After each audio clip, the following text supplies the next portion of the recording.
Bueno, bienvenidas, bienvenidos a una nueva escala, un espacio que propone detener el ritmo para conversar con autores y autoras latinoamericanos cuyas voces contribuyen a ampliar la forma en que pensamos, sentimos y leemos el mundo.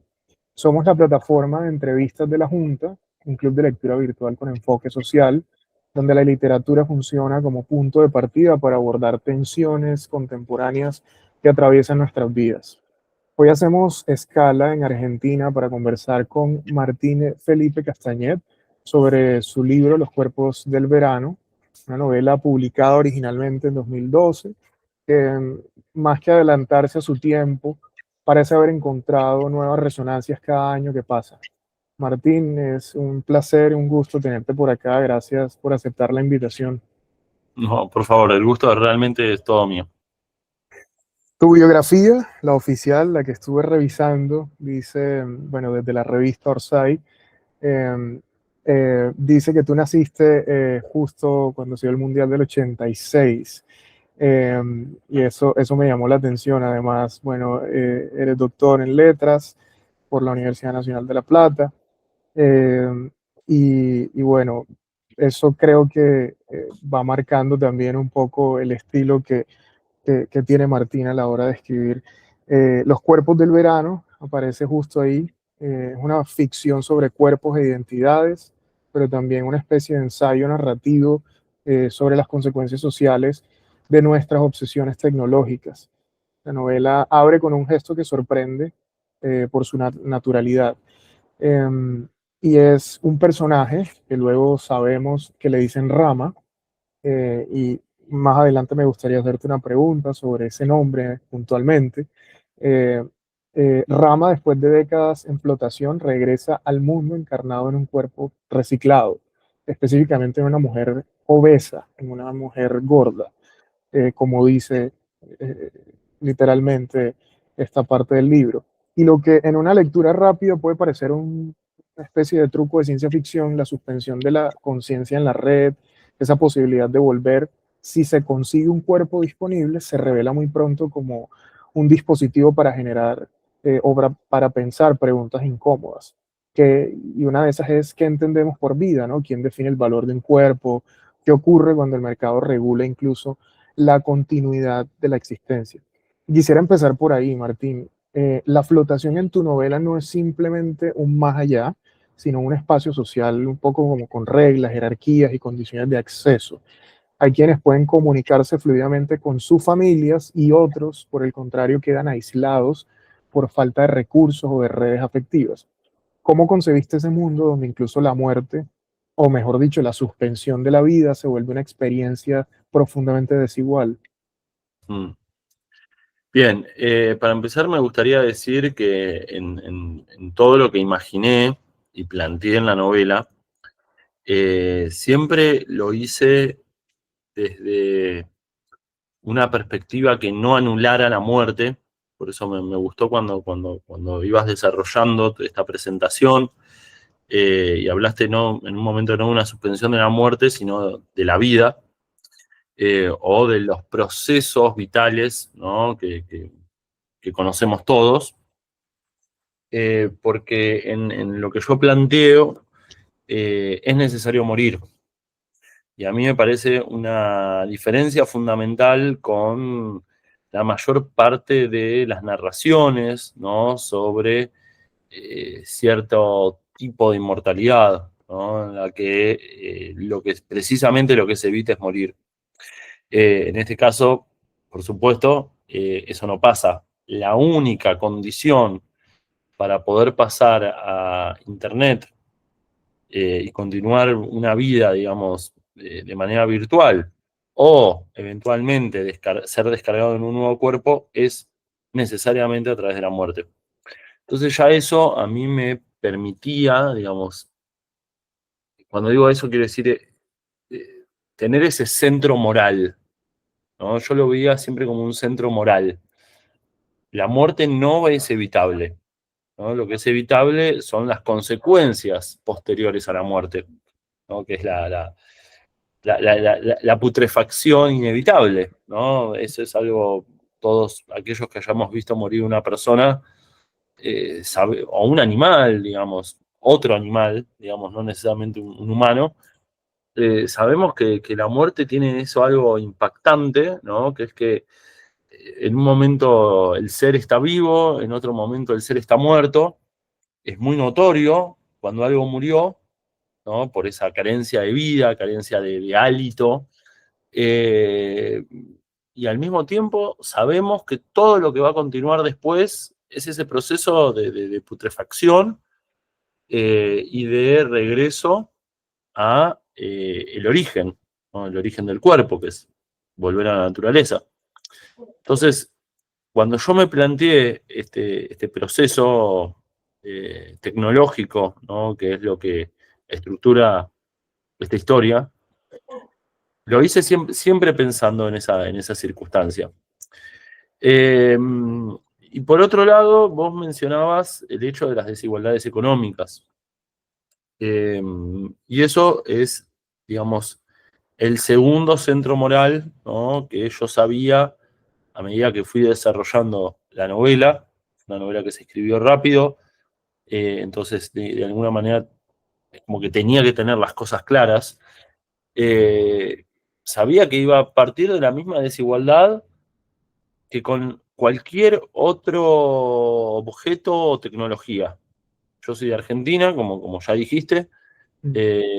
y si hay algo que notaba entonces, noté toda mi vida, es que la tecnología llega de manera desigual. Total. No, dentro de nuestro continente, ¿no? Y dentro del país, ¿no? Hay personas que les llega con más facilidad, que tienen una accesibilidad diferente, eh, y eso es muy claro con la tecnología. La tecnología visualiza esas desigualdades estructurales en nuestras sociedades.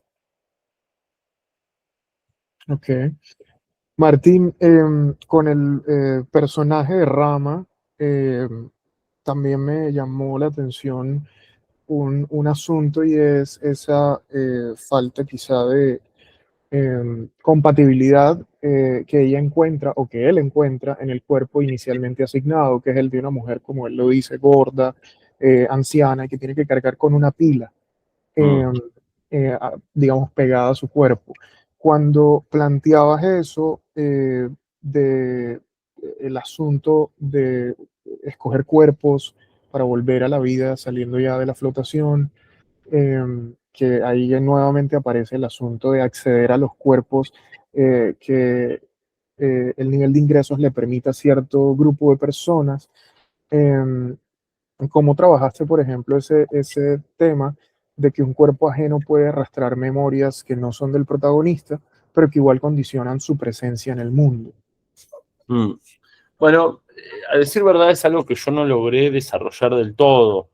Ok. Es algo que llegué a plantear, es algo que está dando vueltas como un tornillo suelto, ¿no? En un objeto, viste, Sí. que uno lo agita y hace ruido, eh, que es exactamente, ¿no? ¿Qué pasa con las huellas que quedan, ¿no? De las personas que habitaron estos cuerpos, ¿no? Para reponer una vez más, ¿no? La trama que se genera en la novela es una persona, ¿no? Que vuelve a un cuerpo, este cuerpo que dijiste, de señora gorda, eh, con un objetivo determinado en su caso, ¿no? Pero es después de haber estado mucho tiempo sin un cuerpo. Eh, por eso ese desarrollo de Internet como una especie de ultramundo, ¿no? De vida eterna. Eh, y es desde Internet, ¿no? Después de mucho tiempo que vuelve a tener un cuerpo. Y ese cuerpo es un cuerpo con el que no se identifica. Eso fue un dilema que resolví rápidamente, pero lo tuve, que es que eh, incluso a partir de cómo fue el desarrollo de la historia en mi cabeza, a partir de los hechos sociales, ¿no? Que venía viviendo en mi país, yo tenía ganas de que él se identificara con ese cuerpo, Mm. ¿no? Es una persona, ¿no? Que en esta fantasía ciencia ficcional, ¿no? Después de haber estado una generación entera, ¿no? Subida a la nube, finalmente vuelve un cuerpo, ¿no? Y la idea, desde mi deseo, desde mi de identificación, es que él pudiera habitar ese cuerpo con comodidad. Pero sabía que no podía ser así. Sabía que ese personaje no era yo, que es una diferencia fundamental, por supuesto, que un narrador tiene que hacer, distinguir, ¿no? Al autor del protagonista, por más que esté en primera persona, saber que ese narrador tiene sus propios objetivos, tiene su propia eh, idiosincrasia, Mm, y que esa idiosincrasia no podía ser la mía como persona y como autor. Entonces, ese dilema lo sorteé de manera muy rápida. Dije, bueno, él es el primer cuerpo que tiene, pero no logra sentirse cómodo en ese cuerpo.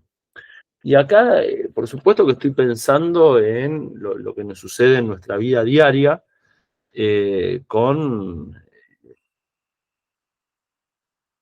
con, con un uso determinado, ¿no? De las personas, de un tipo de tecnología, ¿no? De situaciones nuevas, ¿no? Yo lo veo de manera muy clara, ¿no? La gente envejece y a medida que envejece, le cuesta más adaptarse, ujú, en, en general, ¿no? No sé, no digo que eso siempre sea el caso, pero en general le cuesta adaptarse, ¿no? Y uno dice desde la juventud, che, pero vamos, o sea, uno vive en un país y puede vivir en otro país, o tenés un teléfono y podés cambiar a otro teléfono, o podés vivir en una casa y podés cambiar a otra casa. Y eso lo dice uno desde la juventud. Somos, como animales, una especie fácilmente adaptable. Eso es nuestra gran ventaja social, nuestra adaptabilidad. Y lo que me dice el vivir en este mundo es que esa adaptabilidad va decreciendo a medida que somos más grandes. Nos vamos volviendo en algunos casos más sabios, ¿no? En algunos casos al menos más experimentados, pero esa adaptabilidad se va perdiendo. Y a uno, a veces como joven, a mí me pasaba, me daba bronca, era, dale, no sé, con los padres de uno, los abuelos, si no es este teléfono, es otro, mm, mejora un poco, es más nuevo, pero es lo mismo, es un teléfono o una casa. Y claro, cuando a medida que uno va viviendo se da cuenta por qué sucede eso, empieza a entender más. Yo tengo casi 40 años, tengo 39, entonces ya como autor todavía soy joven, ¿no? ujú. Es una carrera junto con la de diplomático, donde uno puede ser joven hasta los 50 años, todavía es joven, a diferencia de futbolista o Ujú. físico, ¿no? Que sos joven cuando tenés 20, 23 años y después de los 25 ya empezás a ser más cerca del matambre. Eh, Obsoleto, sí. exactamente. Eh, entonces yo empecé a ver, digamos, en el momento que escribí esa novela, empecé a ver esa mayor falta de adaptabilidad, ¿no? En las personas grandes, y el resto de mi experiencia me lo sigue demostrando, ¿no? Que sí, es más excepcional que otra cosa. Y Rama, nuestro protagonista, es una persona muy vieja.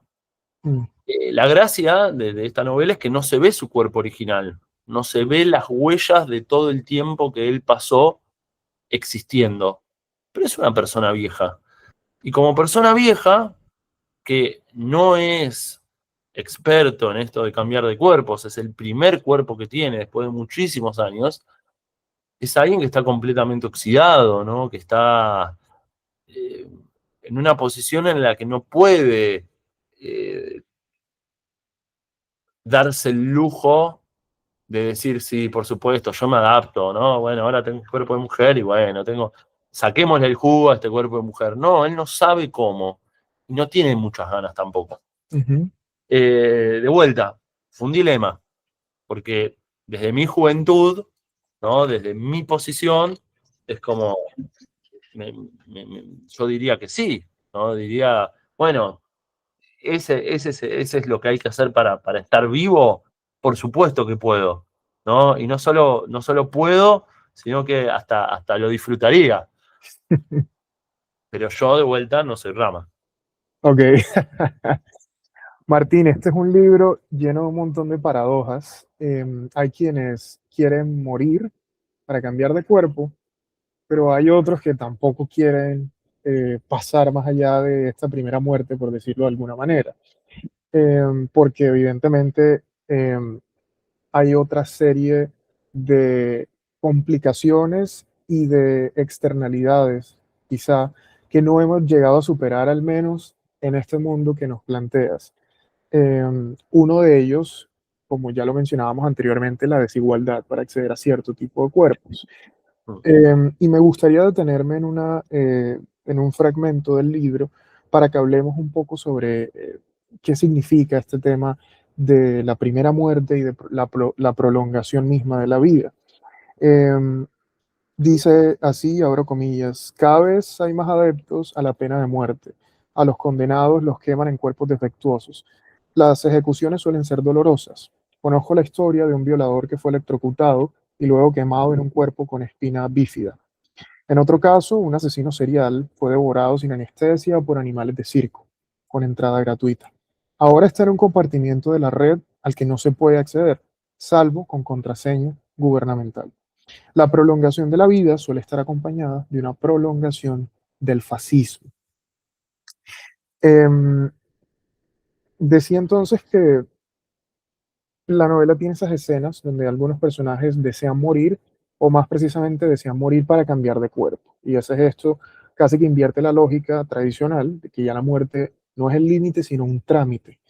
Y mm, ahí aparece algo que se siente muy actual, la presión social por la actualización constante, por estar en la versión más nueva de uno mismo, por no quedarse atrás en una cultura de rendimiento. ¿Cómo pensaste esa relación entre cuerpo y obsolescencia? Y más a fondo, ¿qué dice esto de nuestras ansiedades generacionales, de la sensación de que no somos suficientes dentro de los parámetros del mercado, de la estética o incluso de la salud? mm.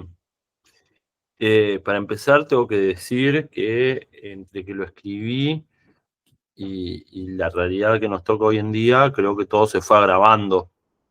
O sea, hay mucho de lo que escribí ahí que lo puse de manera fantasiosa, ¿no? Y lo digo de manera fantasiosa, sabiendo que fantasioso es realmente un insulto, ¿no? Es más bien Mm, peyorativo, pero precisamente porque no tuve la intención de predecir nada, eh, uno tira un dardo hacia adelante, ¿no? Eh, y, y espera que den el blanco, ¿no? Pero bueno, en este caso, yo siento que, digamos, todo lo que planteé de alguna manera sigue resonando, porque se fue agravando, digamos, eso que estás mencionando, de lo que era en ese momento. Yo lo escribí a fines del 2011, se publicó en el 2012. Eh, Se fue agravando, digamos, esa idea del rendimiento, por ejemplo, no era algo que yo viera en ese momento como algo tan severo. mm, Eh, lo mismo con respecto a lo que digo con respecto al fascismo, ¿no? Ahora yo creo que vivimos en tiempos neofascistas de una manera muy clara, de una manera global, ¿no? Antes, en el 2011, siempre había focos, ¿no? Pero creo que finales de 2025 creo que podemos afirmar efectivamente, ¿no? que hay un ascenso de los neofascismos. sí. Eh, entonces, me gustaría separar a lo que yo escribí, ¿no? El contexto de donde lo escribí, de la actualidad. En el momento en que lo escribí, yo quise encontrar una especie de balance entre cosas positivas y negativas, ¿no? Entonces, yo imaginaba una cosa e intentaba imaginar otra cosa del polo opuesto, ¿no? Y de esa manera encontrar un equilibrio para que la obra no fuera ni una ni un cuento de hadas, ¿no? De, hey, ya, ahora existe la inmortalidad, ¿no? mm, Ni una distopía. Yo no pienso que sea una distopía. ujú, Sé que hay muchos lectores que sí lo piensan, ¿no? Porque lo escriben en sus reseñas, ¿no? Porque me lo comentan. Yo no pienso que sea una distopía porque realmente concibo la distopía como el peor de los mundos posibles. Y creo que hay mucho lugar todavía para que sea un peor mundo. Eh, por supuesto que tiene cosas negativas, ¿no? Entonces, ahí va, por ejemplo, lo que estuviste mencionando. Pero bueno, yo creo que siempre intenté equilibrar con cosas positivas, ¿no? El hecho de no pudrirnos inmediatamente a la muerte, ¿no? Y que nuestro cuerpo pueda ser utilizado por otras personas, por supuesto, una idea que tiene su origen, o sea, en un recurso literario de la ciencia ficción, que es la extrapolación, es decir, tomar un elemento del mundo real, ¿no? Y sacarlo de su lugar, pensarlo en otras circunstancias.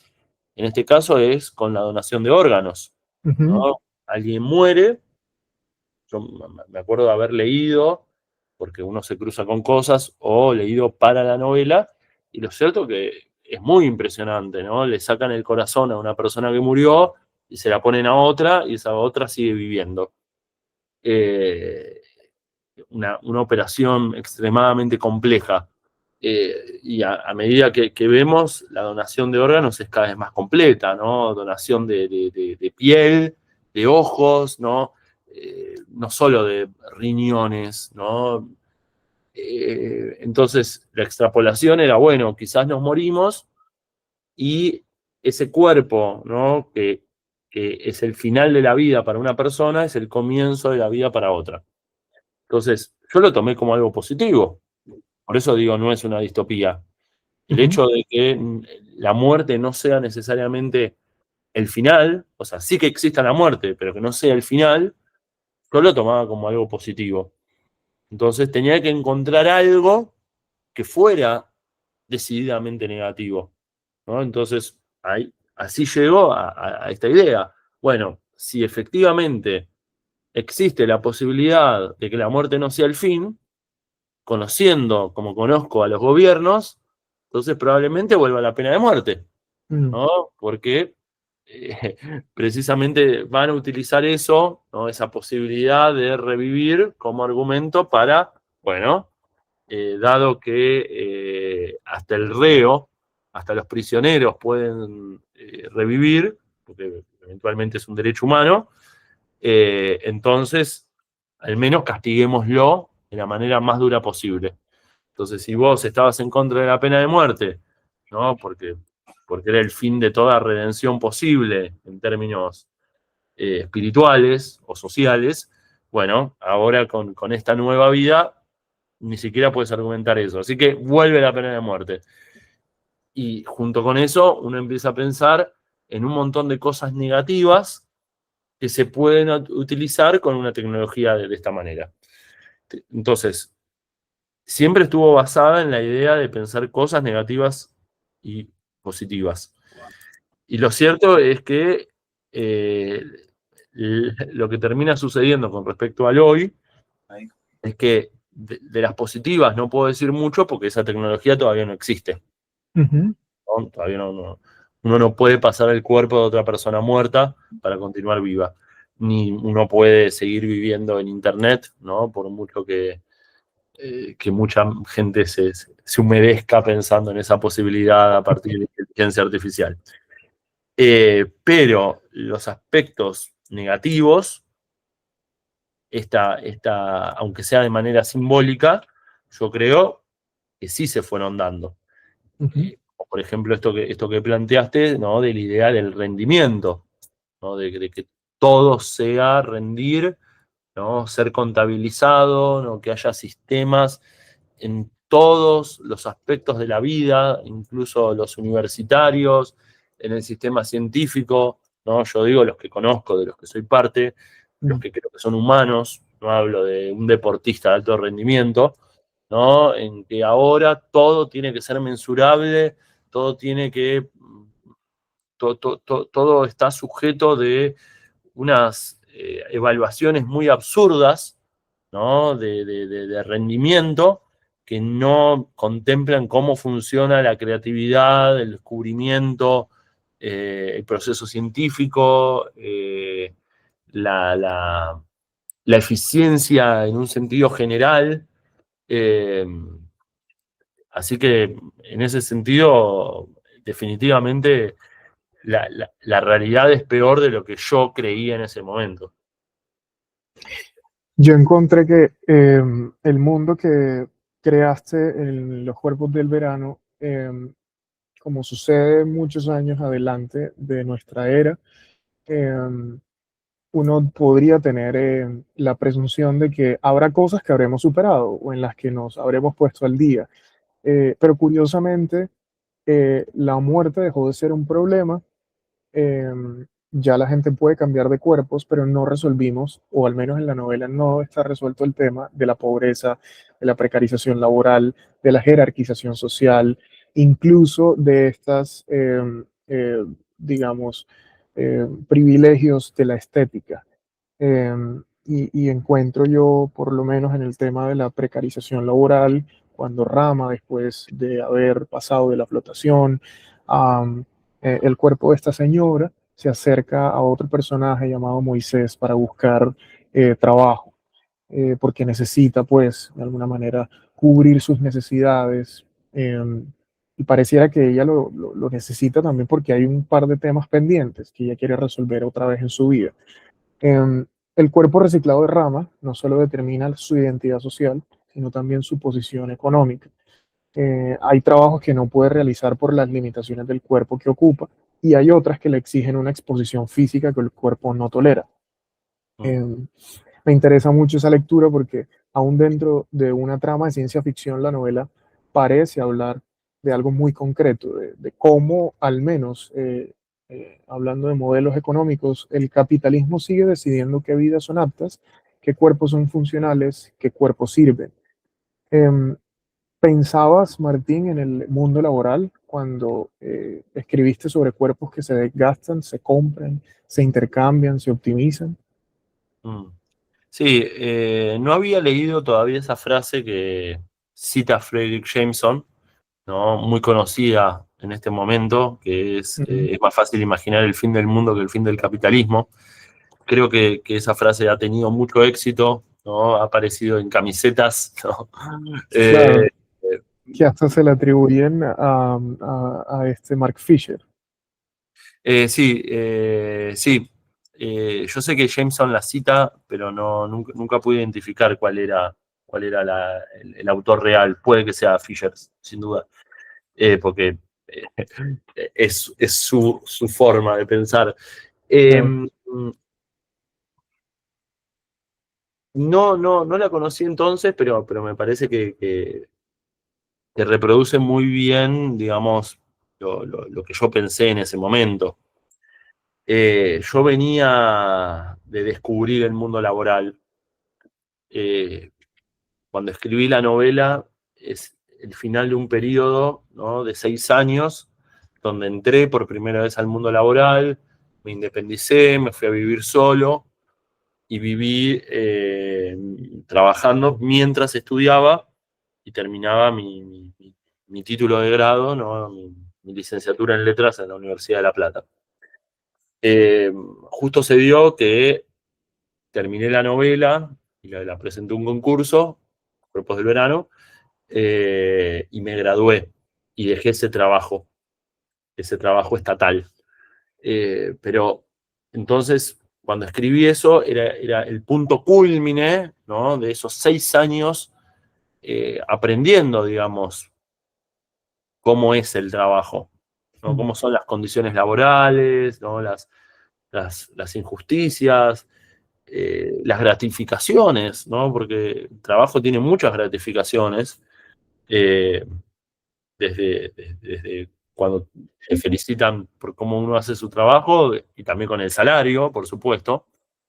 Entonces, toda esa exposición, ¿no?, temprana al mundo laboral eh, me hizo pensar muchas cosas en relación, por ejemplo, a los cuerpos. Yo trabajaba en una oficina estatal donde se realizaban procesos de modernización de los documentos de identidad y procesos de modernización de las licencias de conducir, ¿no? Eso era, digamos, para resumir, ¿no?, los lugares donde estuve trabajando. Y uno ve, yo vi al trabajar en esos lugares, ¿no?, cómo intentaban sacarle las huellas dactilares a los albañiles de construcción, generalmente de países limítrofes de Argentina. Necesitaban los antecedentes penales para poder tramitar sus documentos de identidad como residentes de Argentina, y no podían porque la cal les comía las huellas digitales, ¿no? Entonces, uno intentaba, ¿no?, sacarle las huellas digitales, ¿no?, y estaban completamente borradas. Entonces, cosa que también pasaba con los ancianos, ¿no? Me tocó ir varias veces a hospitales, ¿no?, intentar sacar huellas digitales de ancianos y también, ¿no?, fracasar porque ya no tenían huellas. Algo que impacta mucho.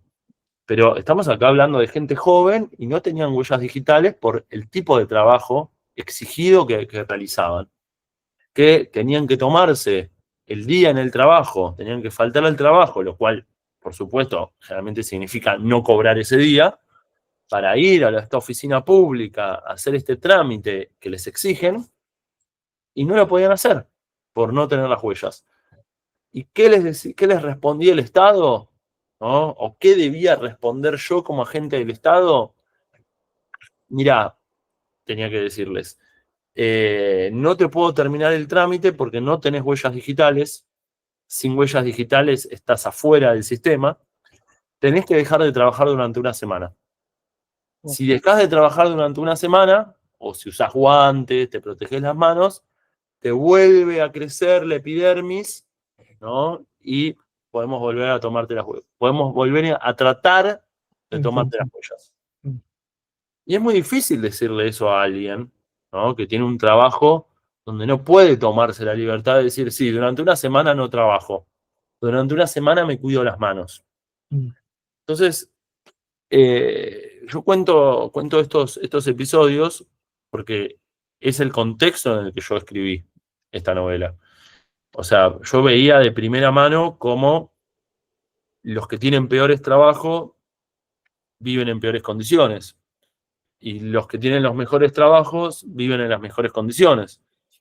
Por un lado, uno puede decir, y sí, vos lo estás diciendo, peor igual a peor, mejor igual a mejor. Y si uno realmente lo piensa, dice, no, perdón, pero no tiene sentido.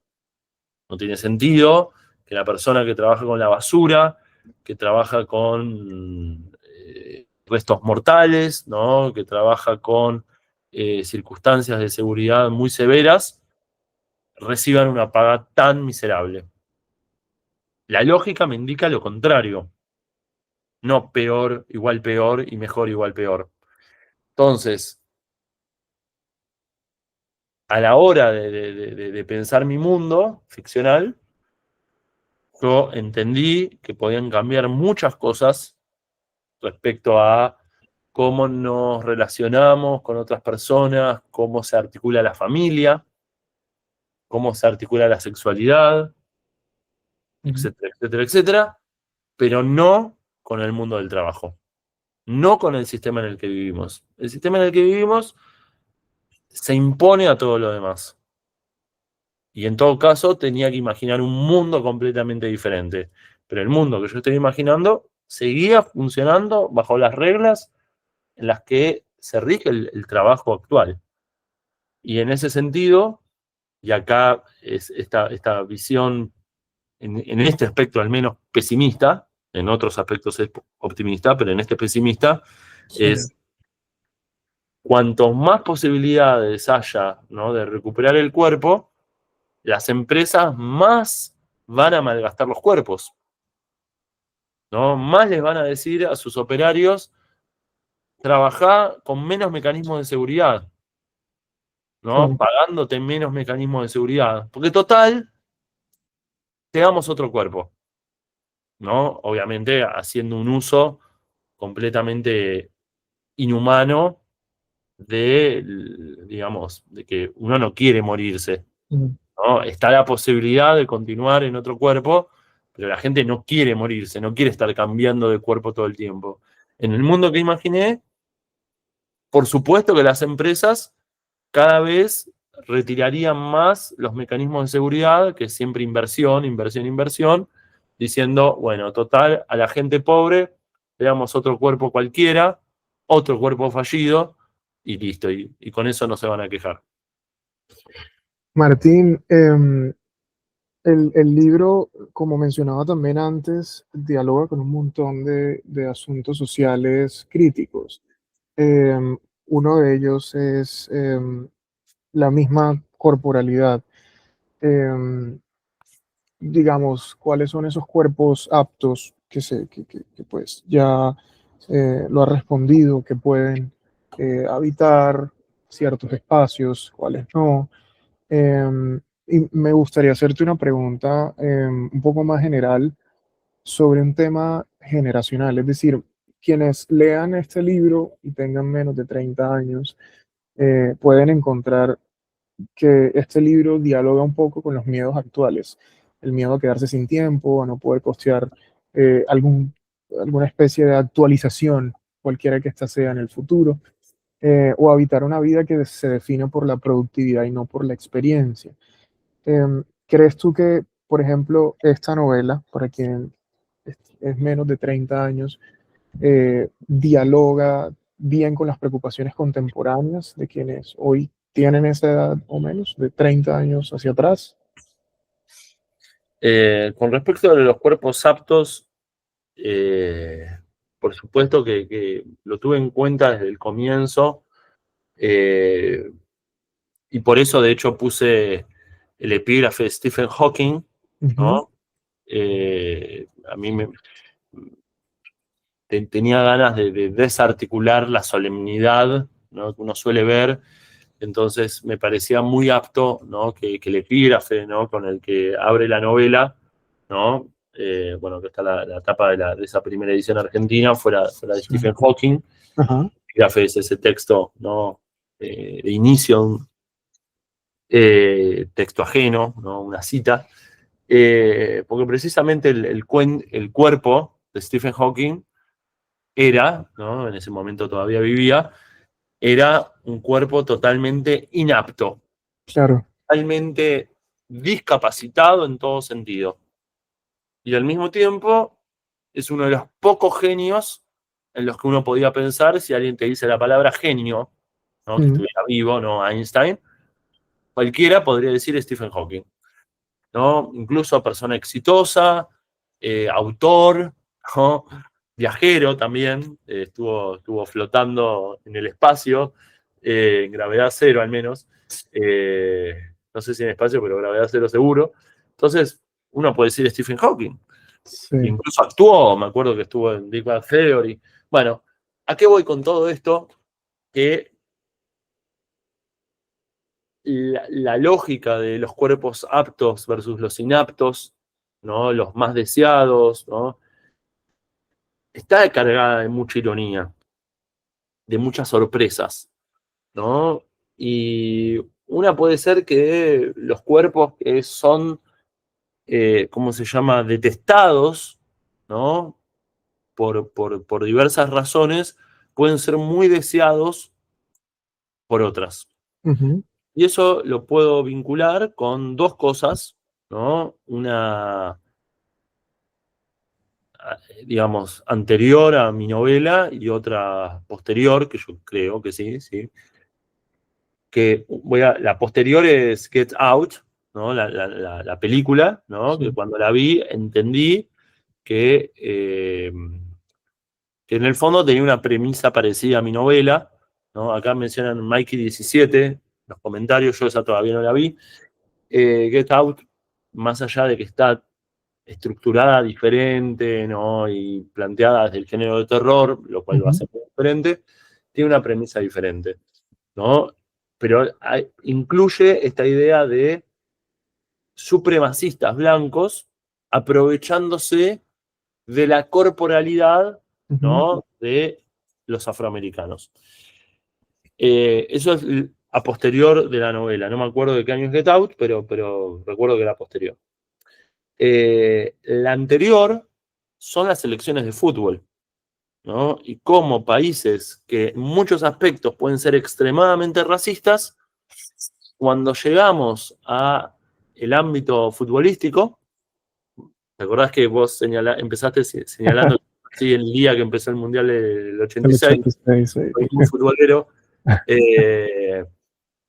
De pronto es como que todas esas diversidades son muy bienvenidas, ¿no? Hay un caso que a mí me fascina, que es Francia 98, ¿no? La selección campeona de Francia 98. Francia, un país en múltiples aspectos muy racista en ese momento, y esa selección de fútbol triunfa, ¿no? Y entonces todos esos, ¿cómo se llama? Jugadores de fútbol que vienen de los territorios de ultramar, que vienen del norte de África, del País Vasco, bueno, una diversidad absoluta y riquísima, pasan a ser el emblema de Francia. A mí me parece fascinante.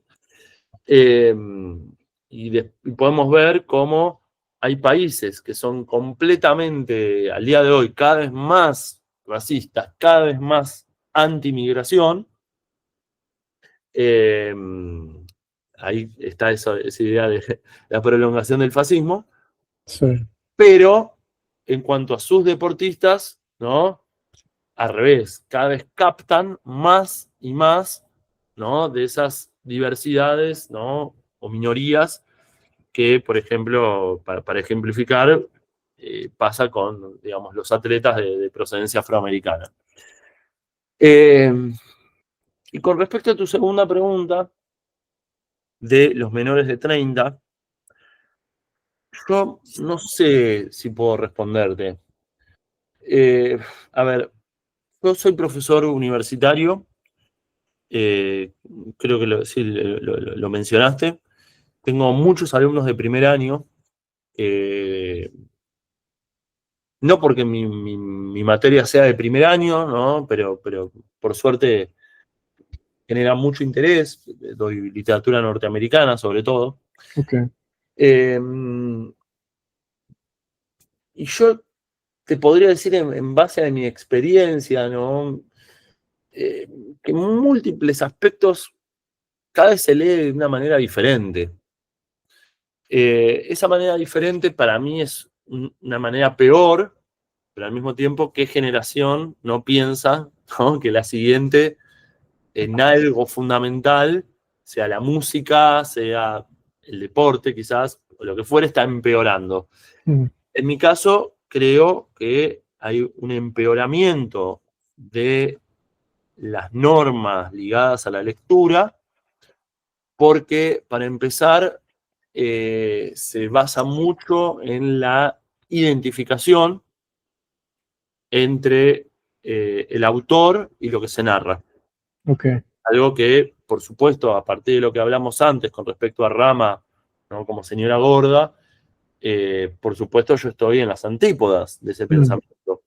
Yo creo que la imaginación humana, específicamente la ficción literaria, es el gran camino para ser el otro, ¿no? Como decía Rimbaud, ¿no? Ese yo es el otro. Él, bueno, él lo dice desde otro terreno, el terreno poético, yo desde la narrativa, pero en el fondo es el mismo tipo de pensamiento que es mejor, que uno puede imaginar, si lo logra hacer de manera compleja, si no pertenece a esa comunidad. mientras que ahora es prácticamente un requisito ser parte de esa comunidad. ¿Por qué? Porque tiene que haber uno pasa a estar autorizado para hacerlo. Y si no lo está, corre un riesgo muy grande, mm, ¿no? De conceptos que a mí me resultan ridículos como apropiación cultural, ¿no? Como si la cultura, como creación humana, no es siempre apropiación cultural. Pero mm, bueno, yo veo como algo muy peligroso, ¿no? Para lo que yo considero una buena lectura, esa necesidad de identificación. Eh, es algo que veo sobre todo en las lecturas de Estados Unidos, ¿no? Entonces, eh, cada- muy cada tanto, ¿no? Entro en Goodreads, ¿no? Porque encuentro en Goodreads que hay cierta honestidad, ¿no? En las ujú, opiniones de los usuarios. Por supuesto que esa honestidad está basada también en modas, ¿no? Eh, digamos, en múltiples aspectos bueno, que por supuesto no tienen que ver necesariamente como con los de una lectura personal. No todo ujú, leer de manera personal. Y cada tanto me pasa que lectores de Estados Unidos, muy cada tanto, ¿no? A veces aparece alguno, hablo de una minoría, hablo de quizás de 4 reseñas, 5 reseñas en todos estos años, o sea, muy poquitas. Pero siempre los he visto de la traducción al inglés, ¿no? O sea, de la edición norteamericana sí, que tengo acá, ujú, o de personas que leen bajo los conceptos norteamericanos porque los citan, ¿no? Así como dije, el de apropiación cultural, hay otros. Eh, entonces plantean, ¿no?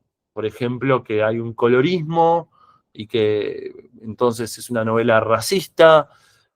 Y yo no puedo dejar de pensar, digamos, que es una lectura errónea, ¿no? Es una lectura que parte precisamente de lo contrario. Y simplemente lo que no hago es decir el racismo está mal. Simplemente muestro, ¿no? Cómo funcionan estas sociedades que en múltiples aspectos son neofascistas, ¿no? Y cómo el mercado, ¿no?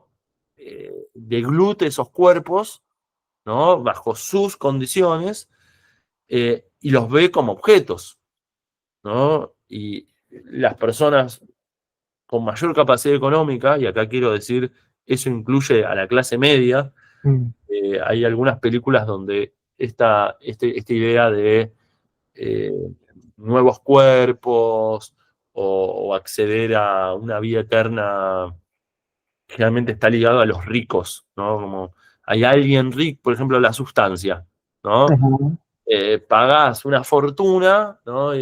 Bueno, acá siempre fue mi interés, ¿no? De que todos pudieran llegar a esa tecnología, como dijimos, de una manera desigual, ¿no?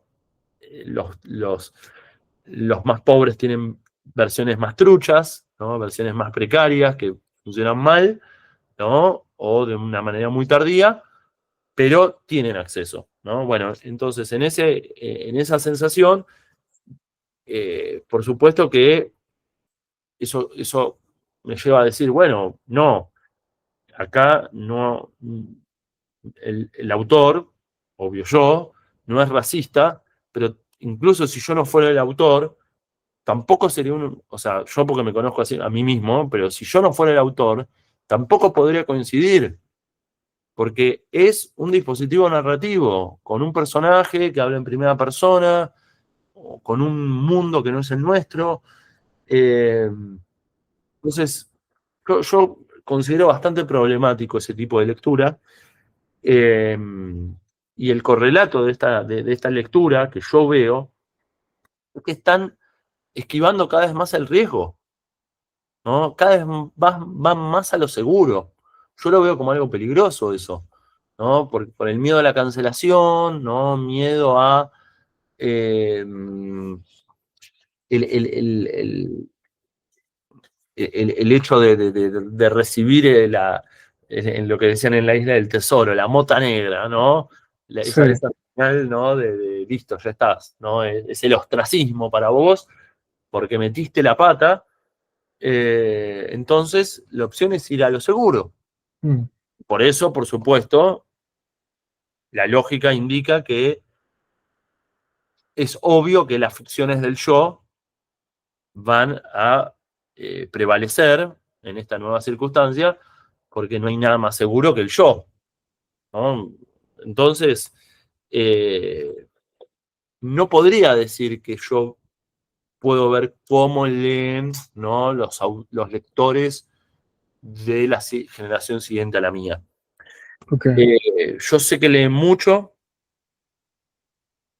pero muchas veces nos asombra, acá hablo de un colectivo que somos los docentes, que nos censuran por haberles dado lecturas agresivas, Mm, ¿no?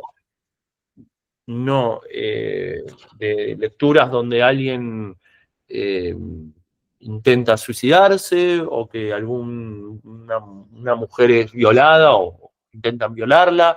O sea, violencias, ¿no? Que pertenecen a la vida cotidiana y que están en obras maestras y que quizás uno no piensa en esa escena a la hora de elegir esa obra maestra para darlo, ¿no? Y después que la dimos, ¿no? Recibimos la crítica por haber incluido una narrativa que tiene ese elemento. Y uno, por supuesto, es como que se sorprende. Ahora bien, no quiero ser apocalíptico. Yo siento que hay un neoclasicismo, ¿no? Una época, ¿no? Donde cada vez importan más las reglas que la transgresión. ok, Yo no creo que la transgresión sea, o de manera indudable, seguro que no, de manera indudable definitivamente no lo es, pero que la transgresión era antes, ¿no? El rastro, la señal de que se estaba trabajando con algo nuevo, de que había algo arriesgado, de que había una búsqueda artística, y ahora ya no. Eh, pero bueno, leen tanto, porque leen mucho en diferentes medios, que eso, al contrario, me da esperanza con respecto a la lectura, pero ahí sí no, con respecto a mi libro no puedo decir nada. ok. Martín, quiero despedirte con dos preguntas finales. Una en relación al papel del Internet en tu libro. Eh, es un elemento central. Evidentemente, el concepto mismo de flotación está anclado a la existencia misma del Internet. Es como si el Estado mismo eh, hubiese avanzado a una suerte de optimización social y todo eso se almacena, digamos, estas personas que mueren se almacenan en una nube. Eh, ¿Cómo percibes hoy en día estos dilemas que plantea la existencia misma o más que la existencia, creo yo, la deriva que ha tenido la inteligencia artificial, por ejemplo, eh, y cómo desde la ficción se puede hacer una crítica necesaria a al papel que juega el Internet hoy en día, ¿no? Como esta entidad viva, como también dice el libro, como que el Internet es un lugar en sí mismo. A ver, Internet es el, el lugar, el modo de vida y el lugar de vida donde surgió la idea de la novela. Mm, Yo partí de Internet porque sentí que la Internet en el 2011 todavía no estaba escrita, ¿no? Vamos acá a esto que comentaba de la transgresión, de lo nuevo, de intentar representar lo que no está ya representado, y yo sentía que Internet no estaba todavía en la literatura. Había intentos de reproducir la lógica de Internet por medio del léxico de Internet, ¿no? Y decir post, y decir, bueno, en la época de Facebook, like, y sí, decir, ¿no? Chat, mail y chat, mail, chat, pero no la verdadera dinámica de Internet, que básicamente la puedo resumir en el hecho de que vivimos en Internet. De hecho, la premisa se puede resumir en mi generación, cuando pasa a ser adolescente, es testigo del surgimiento de Internet y empieza a vivir en Internet. Ahora, si una generación vive en Internet, entonces va a llegar el momento en que va a morir en Internet. Mm. Entonces, ¿qué va a pasar cuando nos muramos en Internet? Entonces, por supuesto, la respuesta a eso es lo que era claro que iba a pasar, que Facebook, Instagram y los demás se transforman en las nuevas necrológicas, ¿no? Antes en los diarios se pagaban los avisos necrológicos, ahora es Internet. Pero también hay otra posibilidad, que es que con un avance suficiente de las tecnologías que habitan Internet, uno pueda continuar en esos avatares, en esos perfiles.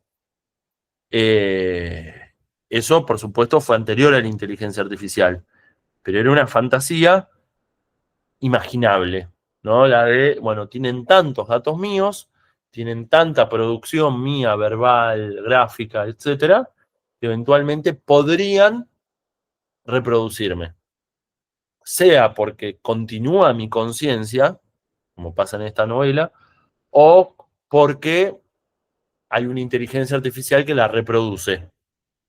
Eh, y yo recién dije la palabra avatar, Mm. que es la palabra que usábamos, ¿no? Para los perfiles, ¿no? En esa internet de comienzos de los 2000. eh, y es parte de los detalles que alimentaron mi fantasía. Porque avatar es una palabra muy vieja del sánscrito que indica las reencarnaciones de uno de sus dioses principales. Entonces, ahí ya estaba cifrada la reencarnación, que es lo que sucede en la novela. Yo lo saco del contexto religioso, lo saco de la cotidianidad y de nuestra internet y lo pongo en una novela de ciencia ficción. Pero en el fondo es lo mismo. Y por eso el nombre de Rama. A Rama, propósito, sí. uno de los avatares de Vishnu. Eh, También un compañero mío de fútbol, ¿no? Llamado Ramiro, y le decíamos Rama. Y esa idea, ¿no? Me acordé de mi amigo, eh, porque bueno, Rama, árbol genealógico, ¿no? Esa idea de la familia como árbol genealógico que se transforma en una enredadera, ¿no? Que es la hipótesis que propongo. Bueno, era todo, ¿no? Todo hacía sentido, todo construido un sistema. Justo era mi próxima pregunta, pero ya, ya Mm, quedó resuelta porque yo pensaba, en algún momento habré visto o habré escuchado algún podcast o algún video en donde mencionas que el nombre tiene una relación también con este dios de la tradición hindú, ¿no? Asociado a la rectitud, a la encarnación del bien en el mundo. Y mm. bueno, yo lo pensaba en esa clave, quizás. Sí, yo en realidad lo pensaba más como un aventurero, Ok. ¿no? Esa idea de la aventura que uno lee en la literatura hindú, ¿no? Mm. Yo de chico leí mucha mitología, muchísimas leyendas, ¿no? Incluso de la mitología de la India. Y esas aventuras eran muy recordables. Eh, Incluso podría decir más, una película que surge también, creo que a posterioridad, ahora no me acuerdo, que es Avatar, Mm. ¿no? Si hace azules a esta raza extraterrestre y los Na'vi, es precisamente porque estos avatares hindúes eran azules. Así que hasta en eso roba James Cameron, eh, que mete mucha mano para crear su propia fantasía. Claro Estoy que sí. hablando de Ursula Le Guin, sobre todo. Ok, ok. Entiendo. Bueno, Martín, muchísimas gracias por esta conversación. Hemos llegado al final de esta muy interesante y sin duda, eh, digamos, disfrutable charla contigo. Los cuerpos del verano, a mi juicio, deja al lector pensando muchísimo alrededor de eh, lo que significa la vida misma, los límites de incluso la bioética, la tecnología, cómo creemos que nos asociamos a ella, cómo la utilizamos y cómo eventualmente nos puede también terminar utilizando, pero sobre todo también esta mirada eh, en relación a los cuerpos que ocupamos y la fragilidad de los vínculos que uno cree permanentes. Gracias de verdad por detenerte con nosotros en esta escala. Sí, yo mientras agradezco, aprovecho para mostrar las tapas, dado que Sí, tenemos sí, público en toda Latinoamérica, la tapa de Perú, de Peso Pluma, la de Chile, Noctámbula, que es la que vos tenés, sí, la de Dum Dum, de Bolivia, wow, esta es la de España, que también se consigue en México. Tuve la fortuna de ser editado en muchísimas partes, así que aprovecho también esta ventana, ¿no?, a toda Latinoamérica. En Colombia no hay edición, pero se consigue. Sobre todo, no recuerdo los cuerpos, sí se consigue mi segunda novela, Los Mantras Modernos. sí, sí se consigue la Hay segunda. una letra que desaparece, eso tiene que ver con la novela. Y también se consigue la antología de Bogotá 39, ¿no?, en la que se me seleccionaron allá en Colombia, ¿no? También agarré la edición para mostrarla. Tengo muy gratos recuerdos de mis dos estadías allá y espero volver pronto. Por supuesto que sí, por acá nosotros igual encantados, Martín, de tenerte. Nuevamente, gracias por tomarte el tiempo de hablar con nosotros y contarnos cuáles son esas fuentes de las que bebe Los Cuerpos del Verano, una obra que ya tiene una década, ¿no? Pasadita una década. Pasadita la década, sí. Entonces, nada, a quienes también nos acompañan en este espacio, si les interesa seguir descubriendo autoras y autores latinoamericanos que están ampliando las fronteras de la literatura contemporánea, los invitamos a suscribirse al canal.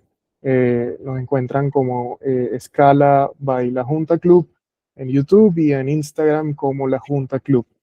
Recuerden suscribirse, darle like y seguirnos en nuestras redes para no perderse próximas entrevistas. En la Junta creemos que leer también es una forma de acompañarnos, así que será un gusto encontrarnos en la próxima escala. No queda más que despedirlos y desearles un feliz resto de día, tarde o noche. Adiós. Chao, gracias.